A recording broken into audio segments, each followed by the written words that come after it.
Oke, selamat berjumpa kembali teman-teman di episode Tech Connect People Story kali ini. Sebelumnya kita udah ngobrol dengan beberapa teman-teman, baik yang senior maupun yang agak muda. Kali ini nih saya kedatangan 3 orang yang kalau kelihatan mungkin ya sekilas jauh lebih muda dari saya semua, dede-dede. Ada 3 teman-teman dari yang pernah mengikuti program development program. Nanti kita mau ngobrol nih sama mereka. Sebenarnya mereka itu background-nya seperti apa dan gimana ceritanya bisa ikutan development program dan apa yang bikin tertarik, sama sebenarnya dari development program ini mereka bisa dapat apa aja. Nah, pertama yang paling cantik dulu kali ini, silahkan memperkenalkan diri dulu. Yang dikenalin apa dulu, Pak? Nama, mungkin status, apakah sudah punya pasangan atau enggak, kalau dirasakan perlu mungkin. Oke, selamat sore, siang, malam, atau apa, Pak? Terserah, selamat dimanapun berada gitu. Selamat dimanapun berada kalau kata Pak Flo. Sebelumnya perkenalkan, aku Rani Alvina, tapi panggilannya Rani, dan di sini itu di People Capability Development, Pak Flo, jadi bagian dari People Strategy. Dulu background aku adalah psikologi S1. Kalau status belum ada yang mau nih, Pak Flo. Oh, belum ada yang mau atau belum membuka diri? Boleh di next pertanyaan. Ya, oke. Kamu udah berapa lama jadi di PCD? Kalau di PCD sendiri itu kurang lebih joinnya di Februari 2022. 2022. Jadi kayak mau 3 tahun di 2025 Februari. Oke. Psikologinya dulu kampusnya mau disebut nggak? Boleh. Halo teman-teman Unpad. Oh, Fakultas Psikologi Universitas Pajajaran. Tapi asli Bandung atau Jakarta? Jakarta. Jakarta. Tapi lari ke Bandung. Iya. Bandung kan banyak cakep. Nggak ada yang nyangkut juga? Belum nemu. Kurang usaha kayaknya ya. Soalnya zaman COVID, Pak. Oh, baiklah, generasi COVID. Oke, yang berikutnya agak tegang dan agak kalem, mungkin boleh silakan memperkenalkan diri. Ya, hai semua. Saya Budi Permana. Tadi apa lagi ya? Tuh kan, grogi kan? Status boleh. Loh, aku yang jawab. Iya, saya Budi Permana, ikut dari waktu itu program di ADP ya. Terus sekarang di procurement. Status udah taken sih. Rani mungkin bisa belajar sama Budi. Nanti. Dulu background pendidikannya kuliah di mana? Di BINUS, IT. IT kan macam-macam tuh, ada lebih ke TI-nya atau SI-nya atau yang mananya? IT multimedia sih. Multimedia. Code juga, coding.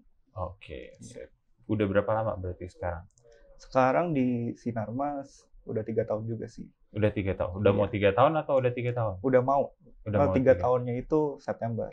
3 tahunnya September. Oke, bentar lagi. Oke. Yang kakinya agak kurang bisa tenang, mungkin boleh silakan memperkenalkan diri. Oke, selamat pagi, siang, sore semuanya, dimanapun berada. Perkenalkan, namaku Mirza Maulana, dipanggil Mirza. Saat ini lagi di talent management sebagai talent management spesialis. Kebetulan juga ini atasan saya, Pak Flori. Nggak usah di-disclose gitu dong. Nanti kan kesannya ada yang perlu dijagain hari ini. Oh iya. Jadi saya jadi talent management spesialis. Kebetulan juga di Sinarmas udah jalan 2 tahun bulan November ini. Background saya itu dulu kuliah di Human Resource Management Universitas Erlangga. Oke. Kalau status ya lagi punya pacar. Mohon doanya untuk segera menikah. Amin.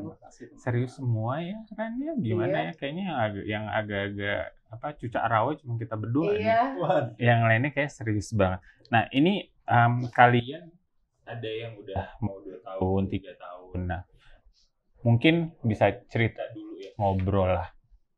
Ketika memutuskan untuk masuk ke organisasi ini dan join development program. Karena kan kalau misalnya generasi kalian, Rani aja manggil saya bapak kan, jadi kan udah tahu ya kira-kira umurnya berapa gitu. Generasi kalian itu kan banyak pilihan. Terus Rani juga sempat nyebut tadi sempat COVID pas kuliah malah ya. Nah, apa yang membuat kalian waktu itu memutuskan untuk mengambil kesempatan di organisasi ini? Siapa yang mau mulai duluan terserah. Saya nggak mau nunjuk, ini bukan kelas soalnya. Tadi aku udah jawab pertama, jadi aku terakhir. Oke, kalau gitu dari aku dulu ya. Kenapa join organisasi ini ya? Pertama, waktu kebetulan banget nih Pak, waktu melihat opportunity-nya, namanya financial analyst. Habis itu kebetulan saya juga background-nya bukan dari finansial.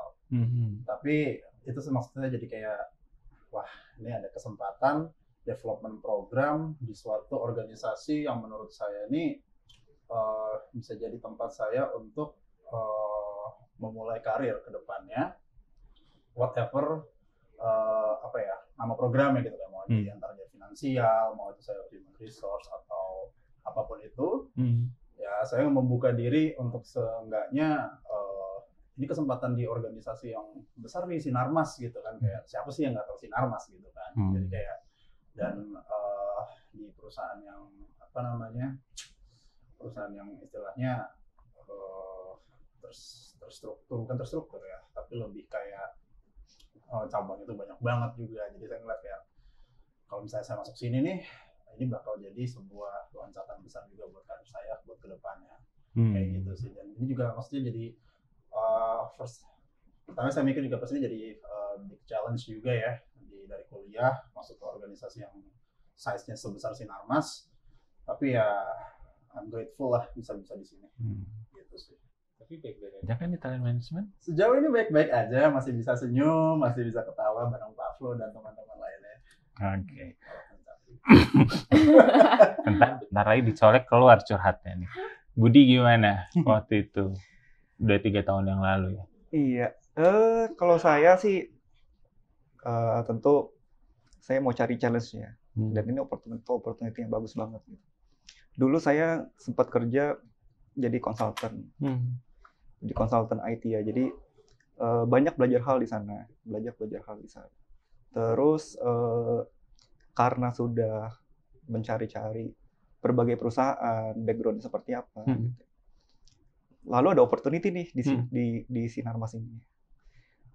Kebetulan waktu itu sedang mencari digitalization dari proses manual. Nah, kebetulan banget kan background saya kan IT nih. Buat gimana caranya hal-hal manual ini yang udah sering saya lakukan juga ke vendor-vendor lain, ke klien-klien lain gitu, saya aplikasikan di sini. Ya, jadi ide-ide saya tuh mau saya tumbahkan semuanya di sini gitu. Dan ternyata di sini tuh open banget gitu ya. Dari mentor, dari teman-teman, mentor yang suportif dan mentor yang rangkul juga gitu. Di secara open ngasih tahu tuh, kamu punya ide apa? Biasanya kan kita nge-step nih, kita maunya ini. Sedangkan saya tuh ngasih ide dan bisa diaplikasikan gitu ya. Dan itu rasanya tuh senang banget gitu ya, karena ternyata bisa ya, ide saya nih baru masuk, tapi bisa diterima gitu. Itu sih senangnya di sini ya. Apalagi saya bagian procurement tapi di business improvement-nya. Ya, dari situ sih, dari awalnya sempat mikir sih, aduh saya masuk IT tapi bagian procurement ya, berguna nggak sih? Ya, ternyata sampai saat ini saya betah banget gitu ya. Dan itu sih hal-hal yang menarik bagi saya tuh semuanya suportif gitu ya. Dan ternyata nggak cuman divisi procurement aja yang dibantu. Memang arahan pertama procurement nih, nanti lama-lama ke IT, ke yang lain gitu. Ya itu sih. Karena akan berhubungan kan sebenarnya, walaupun kerjaannya kesannya support, tapi akan berkorelasi ya. Iya, dan di situ saling membantu sama lain gitu ya, satu sama lain. Kayaknya tuh senang banget sih di sini. Tapi tadi sempat bilang pernah punya pengalaman kerja. Itu lebih lama dari gabung di sini atau cuma sebentar? Hampir 3 tahun juga sih. Hampir 3 tahun. Hampir 3 tahun juga. Oke. Saat itu kan di BINUS kan ada magang juga ya. Jadi BINUS +1 itu ya? 3+1 ya? 3+1. 3+1 kan. 1 tahunnya harus magang di perusahaannya. Iya. Jadi saya kenal teman-teman di Singapura. Oh iya. Kelas saya juga waktu di kuliah soalnya. Dunianya itu aja. Oke, kalau Rani? Kalau aku sih Pak, sebenarnya ya aku tuh baru lulus tuh bulan Januari 2022 dan aku masuk sini Februari 2022, which lulusnya tuh dalam kata aku baru selesai sidang di Januari, bahkan aku belum wisuda gitu. Jadi kayak dulu itu ditawarin sama kakak tingkat aku gitu, kayak ini ada lowongan gitu kan. Jadi kayak ya udah whatever it takes, aku cobain aja dulu gitu. Dan sebenarnya sama yang kayak Mirza tadi bilang, it's such a opportunity karena ini conglomeration company juga kan, pakai siapa yang nggak tahu Sinarmas gitu. Awalnya sih mau kayak oke, milestone gitu.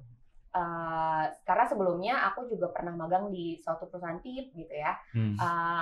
Ditawarin juga untuk balik ke sana gitu, tapi kayaknya it's going to be a new challenge gitu kalau misalnya aku pilih perusahaan yang lain gitu. Dan emang agak berbeda kalau yang di sana sebenarnya sama-sama mining, tapi lebih lebih diversity-nya tuh kerasa di sini sih gitu. Kalau aku sempat search gitu, jadi kayak kalau ditanya kenapa milih ini ya karena waktu itu emang kayaknya jodohnya di situ sih Pak. Jadi ditawarin sama Kating buat nitip gitu, terus yaudah aku coba and then jalan gitu di sini dan nggak kerasa 3 tahun. Jodoh pekerjaan. Betul. Yang jodoh personalnya yang belum. Jadi kalau ada yang tertarik sama Rani nanti mungkin bisa langsung drop message di kita aja. Nomor teleponnya di sini. Kontak di sosial media kita nanti bisa diusahakan. Boleh. Oke. Jadi cari tantangan, kemudian sempat bilang stepping stone, ya kan tadi, dan juga bahwa sebenarnya organisasi ini adalah yang sudah punya reputasi dan sudah well established dari lama ya. Nah, cuma pertanyaan yang berikutnya nih yang pengen dapat dari pengalaman kalian, karena kan Mirza yang paling junior dibandingin kalian, kalau secara pengalaman. Di development program itu kalian ngapain aja dan diapain aja? Diapain? Mungkin yang paling senior dulu. Mungkin kalau senior dan junior itu cuma waktu ya Pak, tapi kan kalau pembelajarannya beda lah.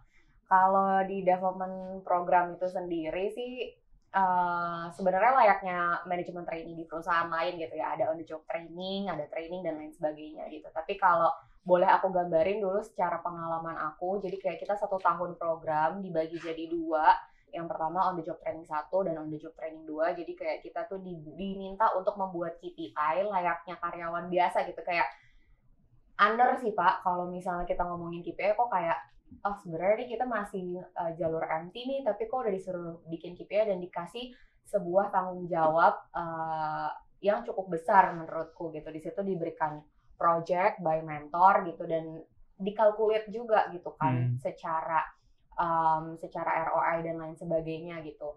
Nah terus selain on the job training yang di dalamnya itu ada project, kita juga diberikan beberapa training yang sebenarnya menurut aku itu cukup mahal. Jadi kayak I've been wondering kenapa perusahaan bisa memberikan investment untuk fresh graduate kayak kita gitu. Jadi jangan lupa ikut MT kita gitu. Itu sih kalau dari aku. Pesan-pesan sponsor. Betul. Karena memang setiap MT di setiap company itu beda-beda ya, dan memang nggak bisa dibandingkan benar-benar apple to apple. Selalu pasti ada plus minusnya kan ya. Kayak gitu. Mungkin yang bedain lebih ke value kali ya Pak. Dari setiap perusahaan itu kan value-nya beda-beda gitu. Jadi kayak apa yang dipegang. Mungkin kalau pembelajaran ya kurang lebih on the job training gitu, training. Tapi kalau value-nya itu sendiri kan pasti bakalan balik ke organisasinya itu sendiri gitu kan. Oke. Mirza gimana? Karena kan baru selesai, kemudian nggak perlu dibahas lah ya. Oke, silahkan pengalamannya waktu di development program. Santai ya Pak ya. Loh, memang di sini tuh harus santai. Kalau terlalu tegang tuh nggak bagus nanti. Tapi semuanya bisa di-disclose di sini Pak. Oh boleh. Kalau mau dibuka semuanya nggak apa-apa. Coba curhatin. Ya. Nggak, pertama saya mau disclaimer yang saya suka dari organisasi ini adalah very agile. Terutama di program DP-nya ya. Di mana saya waktu itu sebelumnya saya ceritakan background saya adalah human resource waktu dari kuliah, even magang-magang sebelumnya saya di tempat yang bisa dibilang consulting dan berfokus pada human resource gitu ya. But di sini saya dikasih challenge yang beda. Waktu itu untuk on job training 1 sama on job training 2 saya dikasih di procurement. Saya dipindah ke procurement, lebih tepatnya di procurement operasional. Nah, challenge-nya di situ adalah saya dikasih sesuatu yang saya benar-benar nggak tahu apa yang harus saya kerjain. Saya nggak tahu tuh gimana cara pengadaan barang, gimana itu kontrak, gimana itu ngobrol sama vendor, sama stakeholders, siapapun saya nggak tahu. Tapi di sini juga very very supportive dan I thankfully dapet tim yang istilahnya benar-benar membimbing saya dari apa ya, dari nol ya, benar-benar dari nol sampai sekarang. Nah, itu juga dibantu juga sama Rani waktu itu untuk penempatannya waktu itu dan keluh kesahnya juga. Ya. Nggak usah di-disclose kali nah, itu ya. Iya, itu kayak nggak usah panjang deh. kali lebar soalnya. Iya. Nggak, maksudnya itu kan cuma curhat-curhat aja. Rani juga teman yang baik dan Mas Budi juga di procurement juga suka bantu. Saya nggak susah tukar face kalau udah bahas. Ya, lanjut Ya, tapi intinya adalah waktu di procurement waktu itu ya betul kata Rani ya, kita juga on job training itu bukan maksudnya kayak ada project atau ada kita cuma ngebantu kayak administrasi gitu segala macam, tapi kita juga bikin sebuah value ya. Kalau di procurement namanya value creation ya Mas ya. Value creation di mana kita juga bisa memberikan benefit ke perusahaan secara dolar. Kayak gitu sih, itu sebenarnya yang bikin saya very grateful lah bisa dapat manajemen training di sini, development program di sini. Oke. Bu, gimana pengalaman kamu? Ada yang beda dari Rani sama Mirza? Mirza sempat procurement. kita ini loh. Saya takut. kita ini loh ada aplikasi buat procurement ya. Padahal seru nih diskusi sama Mirza nih. Makan bareng lah kita abis ini. Wah, after ini lah. Ya. Jadi dari saya sendiri on job training ya tadi ya, on job training. Awal itu saya agak susah ya, maksudnya kita udah jalan ada project dan on job training itu setengah hari kan. Jadi setengah hari berluka-luka dulu gitu ya, berluka-luka dulu. Waktu itu belajar Python untuk dashboard juga gitu ya. Berluka-luka dulu setengah hari tuh abis ngoding kok kepala panas ya.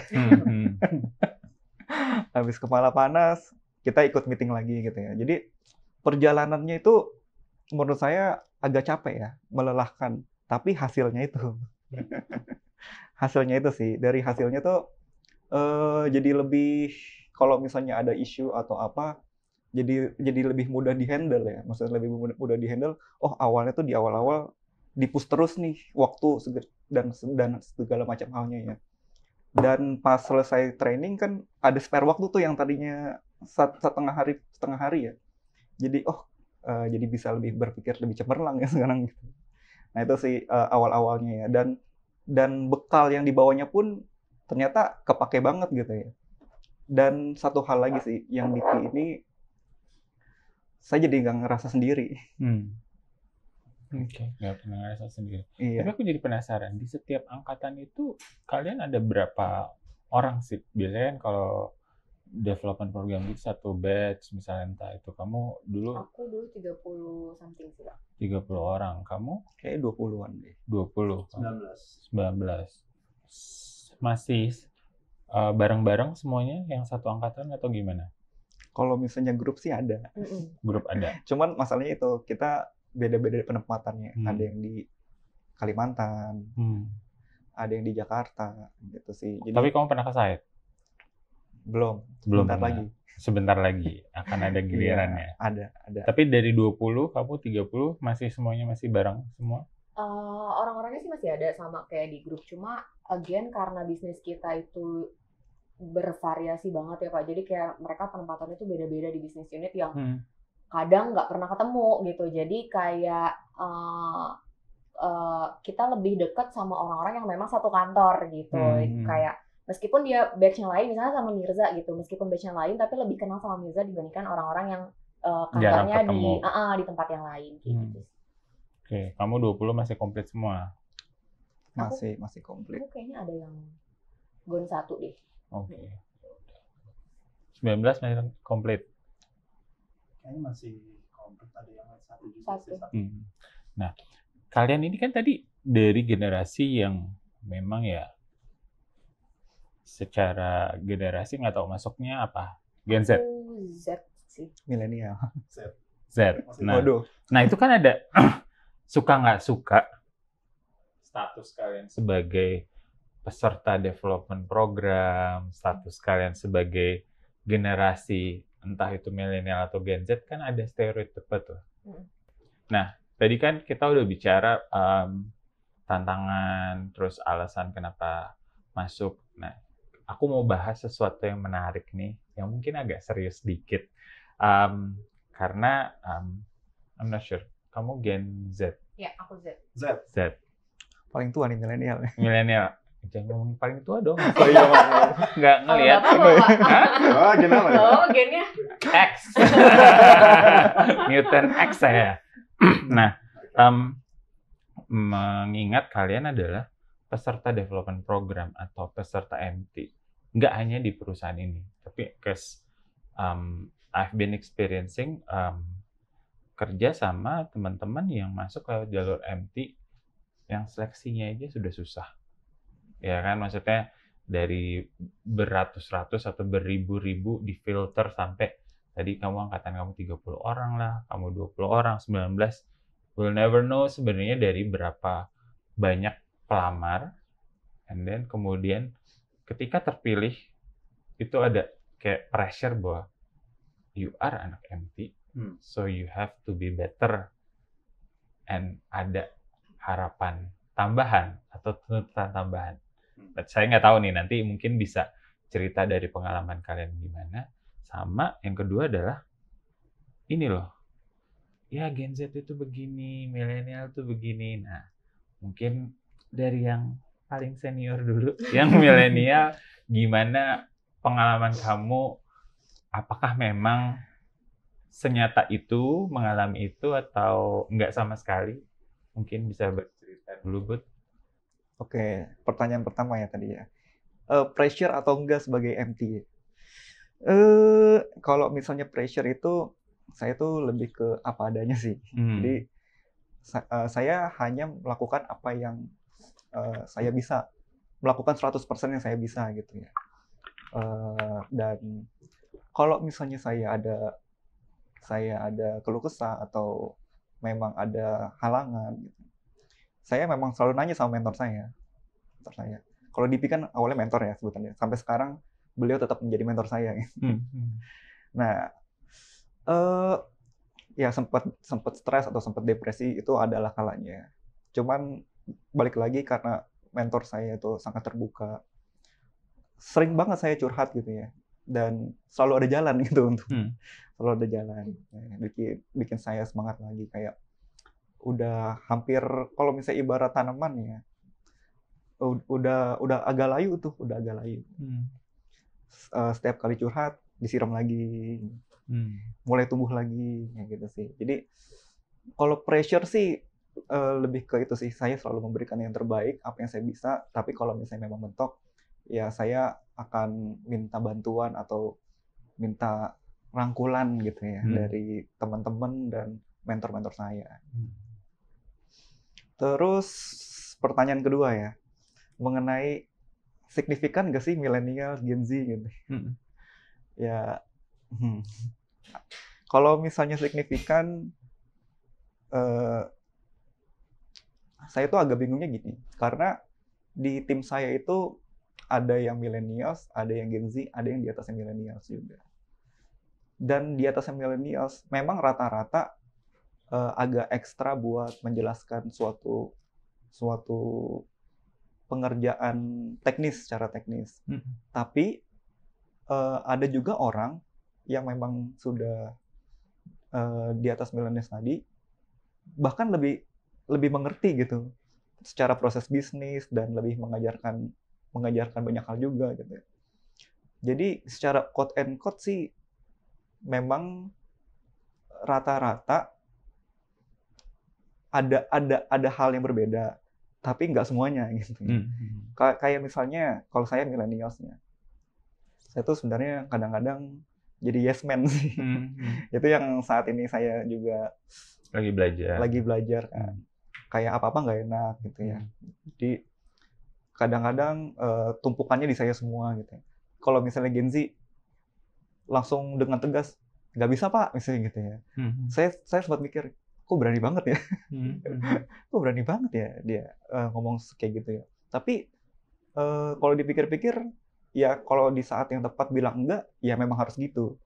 Kalau misalnya nggak enakan terus juga, lama-lama capek sendiri juga gitu ya. Jadi nggak ada yang tahu gitu. Jadi secara signifikan itu sih. Kalau menurut saya memang ada perbedaan, tapi bukan semuanya negatif, bukan semuanya positif. Ya harus pilah-pilah sih. Belajar lagi. Kita belajar dari Gen Z, bahkan belajar dari baby boomers juga gitu. Ada baby boomers juga ya? Ada. Oke, menarik. Mbak yang dari Gen Z gimana? Kalau buat yang pertama pressure atau enggak Pak pertanyaannya? Pressure pastinya. Maksudnya ini perspektif aku gitu ya, karena kadang-kadang juga kayak dari beberapa orang gitu atau mungkin dari stakeholder suka kayak you're the MT from this company gitu. Jadi kayak you have to be lebih dibandingkan dengan yang lain. Tapi kalau menurut aku itu sendiri itu tergantung sih Pak, tergantung gimana cara kita ngelihat si pressure itu. Apakah kita mau jadi kayak hambatan atau malah mau jadi challenge gitu. It's quite cliche, tapi emang it is what it is gitu. Kayak kalau misalnya kita mau mikir itu jadi hambatan, ya udah selesai aja di situ. Tapi kalau misalnya kita mau diubah jadi challenge, ya udah kita berusaha untuk melakukan itu gitu. Nah, pressure-nya itu jadi nggak terlalu berasa karena ketika kita ngerasa pressure, aku akan balik ke atasanku sama kayak Mas Budi kayak ketika kita ngerasain ada suatu pressure tapi atasanku atau mentorku juga kayak ngelindungin gitu kayak iya kamu emang harus A B C D tapi dia support gitu tapi beliau tuh support apa yang emang harus sampai di sana kayak gitu. Jadi kayak ya udah moment your life aja sih Pak. Jadi kayak mau sampai kapanpun pasti juga akan setiap orang punya kelebihan dan juga kekurangannya masing-masing gitu ya. Nggak bisa kayak MT ini dipikir bagus mulu gitu. Enggak, tapi kita juga punya kekurangan gitu sih. Kalau untuk pertanyaan yang kedua, Gen Z dan yang lainnya gitu. Aku berusaha untuk tidak mengkotak-kotakan itu karena again setuju juga sama Mas Budi kalau misalnya setiap orang itu punya kelebihan dan kekurangan masing-masing. Kalau misalnya yang baby boomer, milenial dan lain-lain, mereka punya pengalaman yang lebih loh daripada kita gitu. Jadi kayak they know how to handle the situation whatever the situation it is gitu kan. Kalau kita kan masih kalau misalnya pengalaman ini harus ngapain ya gitu. Mungkin kita lebih melek teknologi let's say gitu. Tapi kan terkait dengan pengalaman atau terkait kita nge-handle seseorang stakeholder dan lain-lain, mereka lebih punya pengalamannya kayak gitu sih. Jadi kalau Gen Z tadi kata Mas Budi tuh lebih ke gampang bilang enggak, aku lebih ngerasa kayak aku di Gen Z lebih people pleaser. Jadi kalau misalnya ada yang orang minta tolong ya udah berusaha untuk nolongin gitu. Dan kadang-kadang atasanku suka bilang, Rani, kamu kalau misalnya nggak salah ya udah kamu nggak salah gitu, you fight for it gitu, jangan minta maaf kata dia. Ingat ya, jangan minta maaf gitu. Jadi kadang-kadang kayak ada beberapa hal atau sifat yang sebenarnya nggak bisa dikotakin. Oh ini pasti dia Gen Z, oh ini pasti dia millennials gitu sih. Jadi kayak depending on the person itself. Gitu. Oke. Menarik. Mirza gimana? Jangan curhat dulu. Nah. Kalau saya ya, pertanyaan pertama yang mengenai pressure ya. Sebagai MT saya nggak pernah ngerasain pressure dari luar. No pressure. Saya ngerasain pressure. Ngobrol berdua aja ya. Saya selalu ngerasain pressure itu datang dari diri saya sendiri. To do my best. Jadi saya suka menghakimi diri saya sendiri kayak, ayolah, lo MT, tapi lo MT you have to do better gitu ya. Today you have to be better than yesterday. Kayak gitu. Tapi saya nggak pernah ngerasa kayak atau omongan orang kayak lo anak MT lo harusnya lebih. Saya nggak terlalu ngeliat itu ya. Karena ya menurut saya itu cuma omong, kalau itu nggak apa ya, bukan sesuatu yang bisa jadi support saya gitu, buat apa gitu kan. Jadi ya kalau habis itu juga dari pressure itu sendiri juga bener kata Rani ya, tergantung kitanya mau kita apain pressure itu. Kalau saya sih pilihannya ya hajar terus tapi kita juga nggak bisa main asal juga, harus smart juga. Ada tantangan apa, kita harus ngelakuin apa. Dan kalau misalnya nggak bisa pun juga bisa disupport sama siapa. That's why I like this organization. Di sini kita selalu dibantu apapun itu. Walaupun apa ya, jadi saya mikirnya kayak walaupun saya dikasih feedback, dikasih apa ya, komelan mungkin kali ya, segala macam. Tapi saya ngerasa kayak, oh ini tujuannya tuh malah untuk membantu saya untuk achieve goals-nya gitu ya. Jadi ya ending-endingnya ya senang juga gitu. Dan kalau masalah pressure ya lama-lama juga hilang sendiri gitu ya. Ketika saya paling senang kalau dibilang good job gitu ya. Jadi ketika dibilang good job Nirza atau whatever lah, sesuatu yang positif kayak ringan jadinya. Pressure nggak ada, no pressure. Oke. Kalau sebagai Gen Z? Nah, untuk yang Gen Z ini jujur saya nggak, sama kayak Rani juga, nggak terlalu, mungkin saya kayak orangnya cuek ya Pak. Saya lebih nggak suka ngelihat kayak, ini Gen Z sifatnya begini, ini boomer, ini Gen apapun itulah. Saya nggak terlalu suka itu. Yang saya peduliin adalah, atau yang saya suka adalah orang ini tuh karakternya kayak gimana sih, dan how I deal with him or her gitu ya. Jadi mau dia Gen Z kayak, mau dia boomer kayak, yang penting saya being nice, dan juga benar kata Rani, kalau misalnya nggak salah fight for it gitu kan. Ya itu sih Pak. Yang penting saya saling menghormati lah, mau gen apapun itu. Oke. Berarti kalian berusaha untuk cari celah nih ya untuk masuk. Kalau yang aku dapat cerita dari kalian, dari perspektif kalian, nggak terlalu mikirin pressure, nggak terlalu mikirin stereotipe generasi yang memang ada. Nah, cuma jadi menarik juga karena di setiap batch itu kan kalian sebenarnya juga bersaing satu sama lain. Bahkan di batch yang berbeda juga tetap suka nggak suka kalian akan dimonitor sebagai mana nih yang bakalan istilahnya jadi jagoan di masa depan. Nah, how do you feel ketika you have selain tadi pressure, stereotype, kalian juga sebenarnya berkompetisi dengan teman satu batch dan juga yang berbeda batch. Dan program development program kita ini ada bermacam-macam gitu. Itu tetap pasti dikompetisikan. Gimana view-nya? Rani dulu deh. Kalau aku nggak pernah yang ngerasa kayak okay, I compete with him or her gitu. Tapi lebih ke ya udah, what my job is, I will do my job gitu. Jadi nggak pernah yang ngerasa kayak oh dia musuh gue nih gitu. Lebih ke ya udah do it your job well aja sih Pak. Jadi ngerasa kalau misalnya ada cycle promotion, ngerasa aku lebih baik dibandingkan dia tapi dia yang masuk gitu. Just take it as never ending learning aja gitu. Kayak life is never ending learning. Jadi kalau misalnya belum jalannya ya memang belum jalannya gitu. Jadi dulu aku lupa sih, ini kayaknya dari atasanku Bu Uke pernah bilang kalau misalnya pekerjaan itu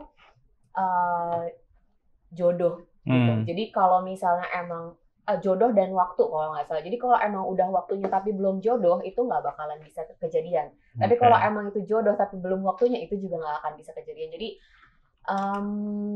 aku percaya itu sih Pak. Jadi kalau misalnya emang udah waktunya dan itu jodohnya itu akan jadi punya kita gitu. Tapi kalau emang belum dari salah satu itu ya udah gitu. Emang udah jalannya seperti itu. Yakin adik masih baru 3 tahun kerja, kayaknya udah lama deh kerjanya. Kayak dewasa banget nih. Berarti thanks to my mentor ya. Siapa sih mentornya? Aku jadi penasaran. Ada di episode 4. Loh, Pak ada di episode 4. Ada Mbak Yaya dan juga ada Bu Uke. Oke. Udah pernah tampil di People Story kita juga sebelumnya. Nanti nonton ya. Oke, Bud, gimana Bud? Kalau saya itu saya kerja sejujurnya bukan untuk cari jabatan sih. Saya bekerja untuk passion saya juga dan emang mau menolong. Misalnya saya tahu saya juga beruntung ya punya tim yang memang kompak gitu ya. Semuanya kompak dan memang nggak ada masalah dengan komunikasi. Misal saya butuh bantuan, mereka juga membantu gitu ya. Dan sebaliknya,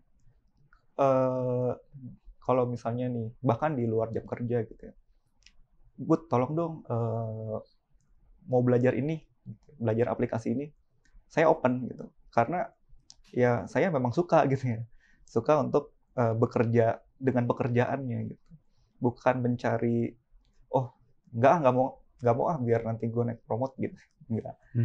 Saya lebih karena passion tadi, dan satu hal yang karena ini adalah business improvement dan pekerjaannya adalah memahami solusi-solusi atau masalah-masalahnya.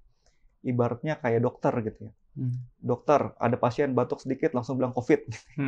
Nah, kalau misalnya sebagai klien atau sebagai pasien ditanyain, dok, saya nih udah batuk-batuk nih, kita periksa dulu detak jantungnya, ditensi dulu, sejak kapan. Nah, dari situ pasiennya pun mikir, oh ini beneran dicek nih, oh beneran nih didengarkan gitu. Jadi satu hal kayak semacam empati ya. Nah, ini satu hal yang penting juga yang diajarin mentor saya gitu. Mentornya siapa kalau? Pak Eko Lisi Santaka. Okay. Halo Pak. Gitu. Jadi hal yang penting itu sebenarnya adalah kita memiliki empati. Karena di business improvement ini kita harus benar-benar tahu akar permasalahannya apa sih. Bukan yang penting selesai gitu ya. Jadi kita juga harus ngobrol gimana. Kesulitannya apa gitu. Oh, jangan-jangan nggak butuh aplikasi ini, tapi ada aplikasi lain atau ada solusi lain lah ya. Solusi lain. Seperti itu sih. Jadi menurut saya hal yang penting itu bukan untuk menjenjang atau berharap untuk tinggi terus, ya, tapi dengan bekerja semaksimal mungkin, enjoy your life. Oke, berarti sebenarnya berusaha untuk doing your job well, itu yang aku tangkap dari kamu dari awal tadi, ketika kita ngobrol sama coba ngedengerin dan dapetin diagnosa atau needs yang sesuai ya, biar rekomendasi solusinya juga tepat sasaran. Betul. Oke, kayak gitu Za. Mungkin ada yang mau ditambahin? Nah, apa sih Pak? Ya, nggak apa-apa, kan cuma nanya kamu ada tambahan nggak? Siapa tahu ada angle yang lain selain dari Rani. Ya, padahal Mirza awalnya mau jadi pasien saya. Awalnya mau jadi pasien saya tuh. Di procurement. Udah sembuh Pak. Oh, udah sembuh. Ya, kalau saya Pak ya, kalau masalah mengenai kompetitor, saya nggak pernah sedikit pun di hari pertama di sini pun menganggap teman-teman batch DP, development program, ataupun di luar DP itu sebagai kompetitor saya. Saya nggak anggap ini sebagai kompetisi. Kompetitor saya diri saya sendiri. Dimana saya suka kesel, suka sebel aja kalau misalnya saya ngelakuin sesuatu yang istilahnya I can do better lah. Jadi ya itu sebenarnya challenge-nya di situ, dimana kayak event besok, project besok, you have to be better than yang kemarin. Sebenarnya itu. Jadi saya nggak pernah ngelihat teman-teman saya itu sebagai kompetitor. Bahkan teman satu tim saya sekarang, Mbak Bella, itu ngajarin saya juga bahwa kalau kerja itu tuh benar kata Mas Budi, membantu orang, dimana membantu dan juga belajar itu bakal feel-nya jadi beda. Jadi makanya pressure sekarang tuh beda, dimana kayak saya ngelihat nih misalnya nih Rani itu lebih cepat promosi, lebih cepat naik jabatannya dibanding saya. I feel happy for her jadinya. Ya udah, itu memang waktunya dia dan dia work for it gitu.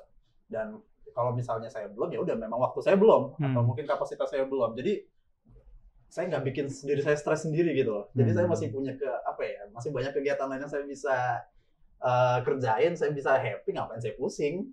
No pressure ya saya. No pressure. Anything else? Itu aja. Biar saya happy banget ya di sebelah atasan. Atasannya ini kok nggak pernah marah, tanya aja. Iya, nggak pernah marah kok. Nggak pernah ngasih pressure diri sendiri kok. No pressure lah. Siapa nama mentornya? Pak Flori. Lanjut. Oke, nah tadi kompetisi. Kalian nggak pernah menganggap teman satu batch kompetitor, teman dari di luar batch atau di luar teman-teman DP sebagai kompetitor. Nah, kita kan bekerja dari organisasi yang sangat besar, sangat agile, dan kita diminta juga untuk berkolaborasi. Kamu kan maksudnya servicing juga, supporting. Role-nya kamu berdua juga di HR sebenarnya adalah supporting other people's needs. Nah, kalau dari pengalaman kalian nih, baik kamu yang baru menuju 2 tahun, kamu udah mau 3 tahun nih berdua, gimana sih untuk bisa menumbuhkan semangat kolaborasi itu? Karena kan sebenarnya in the end kalian itu sebenarnya harapan dari organisasi as a future leaders, ya kan? Makanya sometimes the pressure was there atau is there, tapi juga harapannya memang yang muda-muda ini ngasih perspektif baru. Pengalaman kalian sejauh ini gimana? Kompetisi tadi kita udah bahas, now it's now about collaboration. Gimana? Ran? Kalau ngomongin kolaborasi sih Pak, alhamdulillahnya tuh tim di People Capability Development itu kolaboratif semua gitu ya. Tapi kalau misalnya how to build the collaboration itself, kayaknya knowing each of the member dulu deh. Jadi kayak kita kenalin dulu nih sebenarnya si Mas yang ini tuh orangnya kayak gimana sih, terus how to deal with him tuh kayak gimana sih gitu. Jadi nggak salah nggak salah penanganan ketika kita tektokan sama dia gitu. Kalau misalnya dia orangnya suka ini, ya udah dikasihnya itu, jangan dikasihnya yang lain. Kalau misalnya dia nggak suka itu, ya udah jangan dikasih itu gitu. Dan belajar bahwa nggak semua orang bisa jadi teman. Semua orang bisa jadi teman, tapi belum tentu bisa jadi rekan kerja. Begitupun sebaliknya. Nggak semua orang bisa jadi rekan kerja. Semua teman bisa gimana ya Pak? Santai. Oke. Jadi intinya adalah nggak melulu ada orang yang cocok jadi teman tapi nggak cocok jadi rekan kerja. Begitupun sebaliknya. Nah, again, gimana caranya kita handle mereka? Kalau misalnya yang sebenarnya cocoknya jadi teman nih, ya udah kita kan udah cocok jadi teman. Ya udah tinggal build gimana caranya kolaborasi dengan dia sebagai rekan kerja gitu. Jadi kayak lebih ke arah perspektif aja sih Pak, dan menyesuaikan. Dan itu sebenarnya one of the biggest challenges aku di sini gitu, managing stakeholder, karena semua orang tuh beda-beda, pemikirannya juga beda, latar belakangnya juga beda. Tapi ya itulah pembelajaran gitu ya, gimana caranya kita bisa deal sama mereka. Kadang ada yang bisa dihandle, ada yang enggak gitu. Kalau misalnya nggak bisa dihandle, Mbak Yaya tolongin gitu. Tapi kayak ada benang merahnya semua dari yang kamu sampaikan bertiga ya. Misalnya understanding people, entah itu needs-nya ataupun karakternya ya, sehingga masuknya juga lebih enak nih. Gitu ya. Mir, mau ditambahin nggak dari pengalaman kamu sejauh ini? Pengalaman saya ya Pak ya. Pengalaman saya di sini kan kebetulan juga saya pernah di 3 posisi yang berbeda. Itu pun juga cross ya, dari HR, procurement, dan di 3 tempat itu saya ngerasa kolaborasi di sini tuh jadi sesuatu yang strong gitu ya. Kayak saya tadi balik lagi tadi saya kan bilang saya ke procurement nih, saya nggak ngerti apa-apa, saya bukan nggak bisa apa-apa ya, tapi lebih kayak knowledge saya masih belum banyak teman-teman nih, dan mereka pun merangkul saya gitu ya. Ayo kita bareng-bareng, kita berkolaborasi juga gimana kita menciptakan sebuah value creation atau menciptakan sebuah nilai yang bisa menguntungkan perusahaan. Dan itu di situ juga saya belajar. Di situ saya belajar gimana juga caranya untuk bekerja sama, dan juga ya ketemu sama banyak orang ya, ketemu banyak vendor, user, stakeholder segala macam. Dan balik lagi tadi kita understanding people. Begitu juga di HR, kalaupun memang masih belum cukup ya. Kuncinya. Pokoknya minta kuncinya adalah Pavlo Kompas. Betul. Ya gitu sih paling. Tapi di sini kalau semangat kolaborasinya tinggi sih Pak menurut saya, dan saya suka itu. Budi mau nambahin nggak? Atau sama aja? Atau ada pengalaman yang beda? Oke, dari POV saya ya. Kolaborasi. Challenge-nya itu adalah saat dimana kita punya aplikasi baru dan yang user yang mau pakai itu udah nyaman dengan aplikasi yang lama. Atau dia udah nyaman dengan habitnya yang lama. Itu challenge banget sih gitu ya.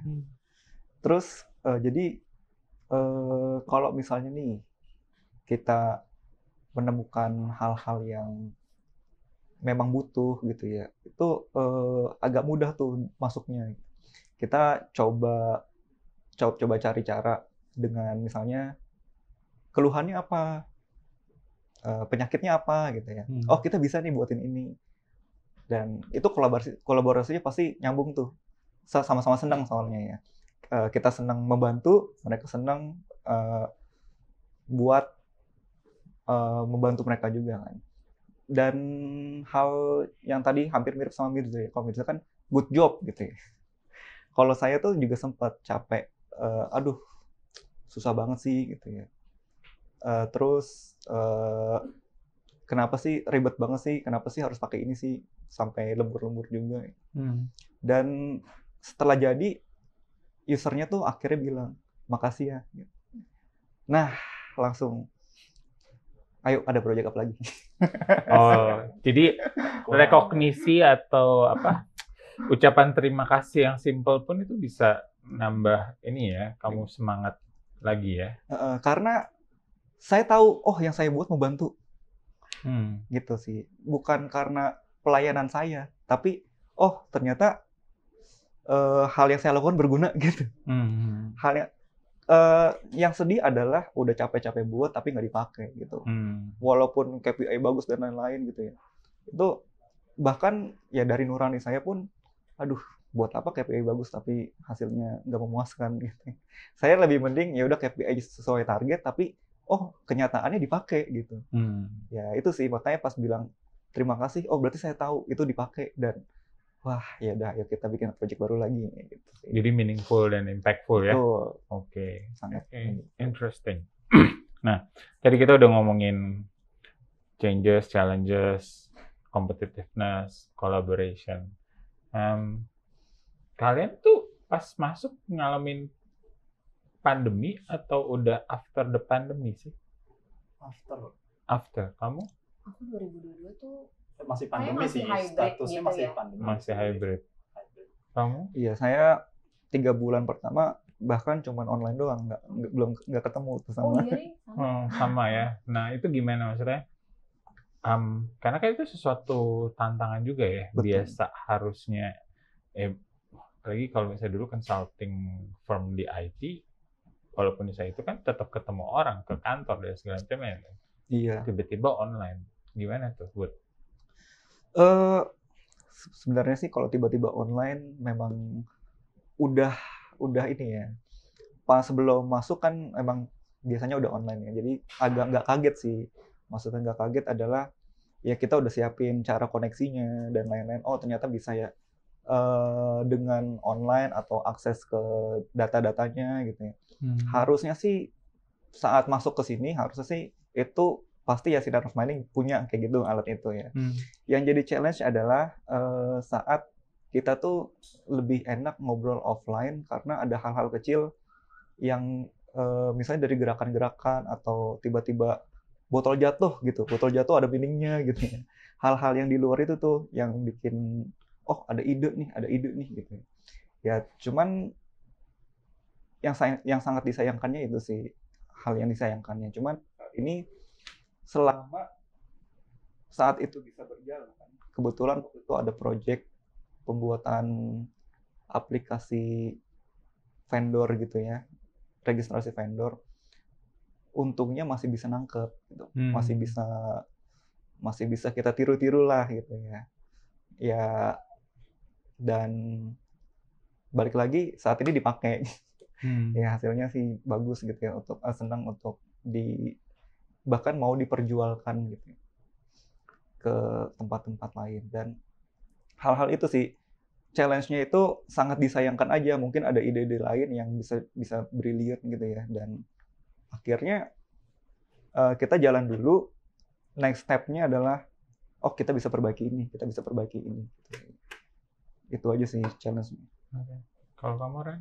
Kalau aku nggak terlalu berasa sih Pak, karena kan pas kuliah juga online ya. Jadi pas kerja online pun nggak gitu berasa. Cuma kalau dibandingin sama sekarang ya, kayaknya kok kita bisa survive ya dulu gitu dengan online itu gitu.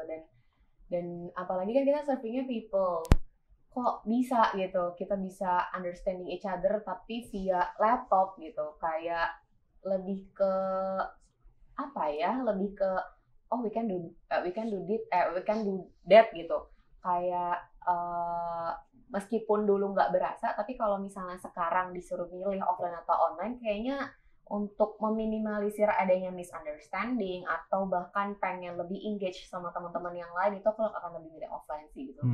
Kadang tuh suka ada beberapa hal yang bisa cuma dimengerti ketika offline. Ketemu gitu. Langsung ya. Oke. Gimana, Dede Mirza? Saya struggling. Kenapa struggling apa? Enggak, kalau yang apa namanya, kan kita kebetulan hybrid ya. Waktu pertama saya kesini kan kita hybrid. Dan kebetulan waktu itu sebelum saya di sini saya internship di consulting dan e-commerce full offline. Di situ kan istilahnya ya anak intern kalau misalnya ada yang nanya-nanya nggak ngerti segala macam langsung nanya ke supervisornya atau mentornya gitu ya, kayak ini harus ngapain sih, ini harus ngapain. Sementara waktu hybrid ini ya walaupun judulnya mentor atau colleagues ya mereka kan juga punya kesibukan masing-masing ya waktu online, jadi kayak lama banget sih balasnya, gue harus ngapain nih sekarang. Itu challenge-nya buat saya. Tapi ya saya bisa, untungnya alhamdulillah saya bisa overcome the challenge lah ya dengan adaptasi. Ketika WFO ya nanya sebanyak-banyaknya ya, kalaupun yang apa yang ditanyanya bete segala macam ya mohon maaf, tapi ya menurut saya itu sesuatu yang perlu ya, karena kapan lagi kan ya kebetulan jadi lagi WFO, ya udah saya manfaatin momentum tersebut, jadi nanti waktu balik lagi ke WFO nanyanya nggak sebanyak waktu WFO gitu sih. Menarik ya.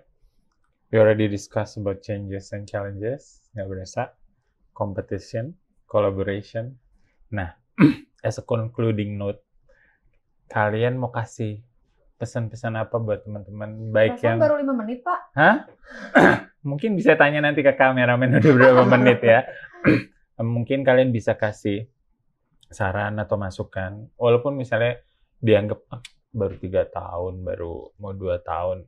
Kalau saya sih udah mau berapa tahun sih? 15 ya? 20 dah. 20. Nggak gitu.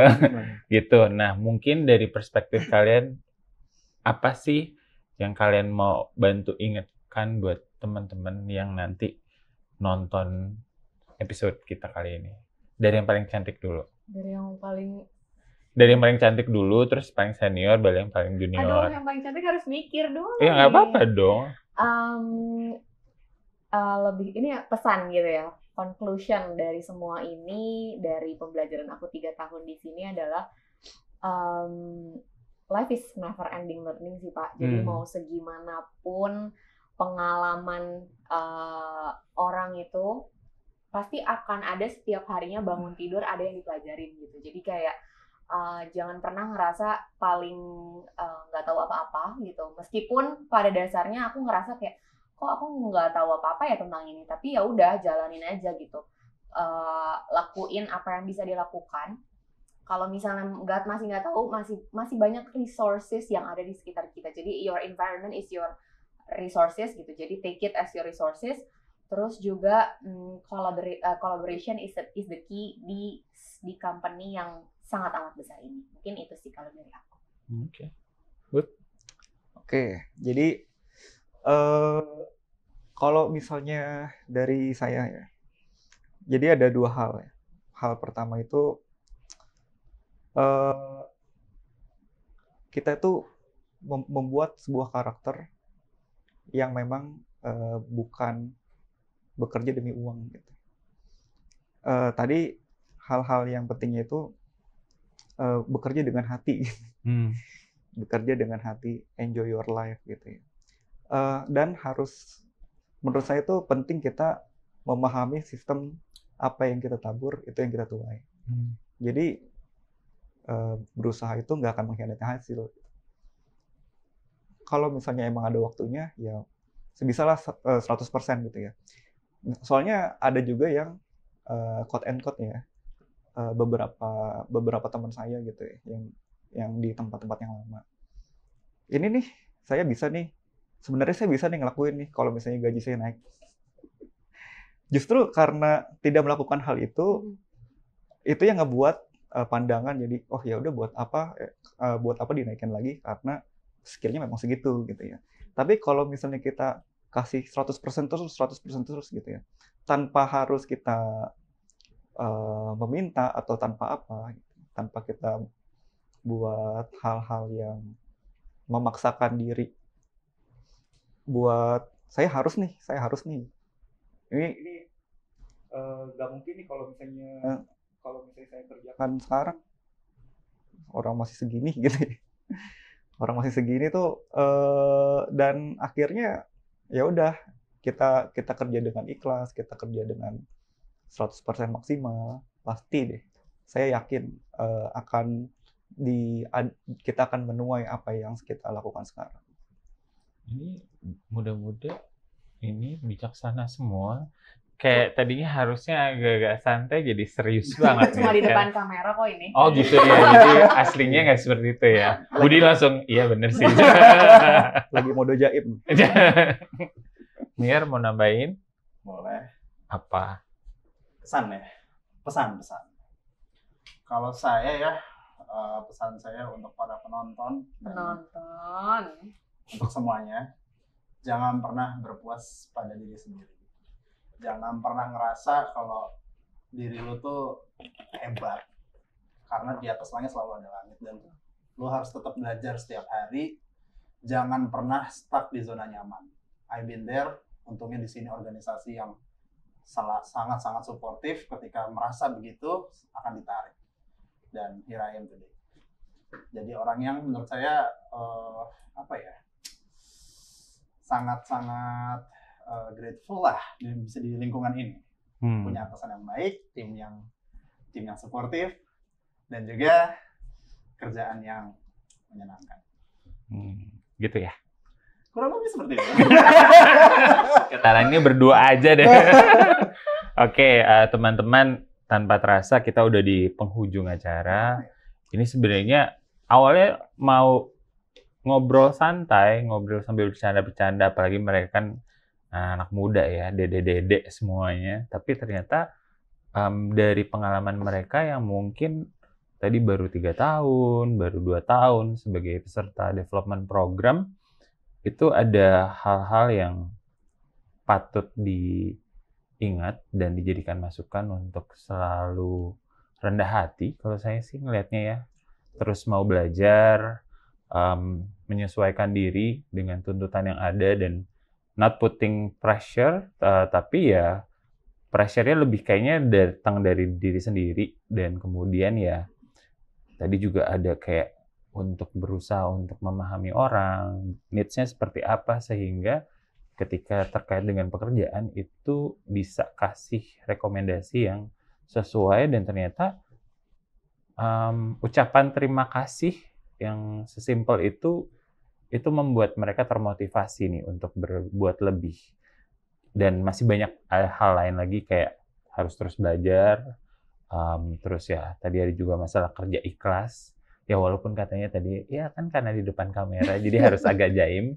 Tapi saya percaya bahwa itu sebenarnya yang mereka peroleh dalam perjalanan mereka sebagai peserta dari development program kita. Dan for your information, mereka ini sebenarnya adalah top notch dari each batch of the development program. Jadi kalian bisa lihat bahwa walaupun mereka sebenarnya adalah best performer di batch-nya mereka tetap rendah hati juga, tetap resourceful juga, Jadi mudah-mudahan ini juga jadi refleksi dan masukan buat teman-teman semua. Jadi gitu, terima kasih Rani, Budi, sama Mirza. Semoga selalu semangat belajar, walaupun nanti warna rambut sudah menyaingi saya. Kalau tipis sih memang kayaknya memang Mirza sih ya sudah lah ya, itu harus ada solusi yang lain. Thank you sudah mau datang hadir hari ini sharing. Terima kasih teman-teman. Sampai bertemu di episode People Story berikutnya. Bye-bye. Bye.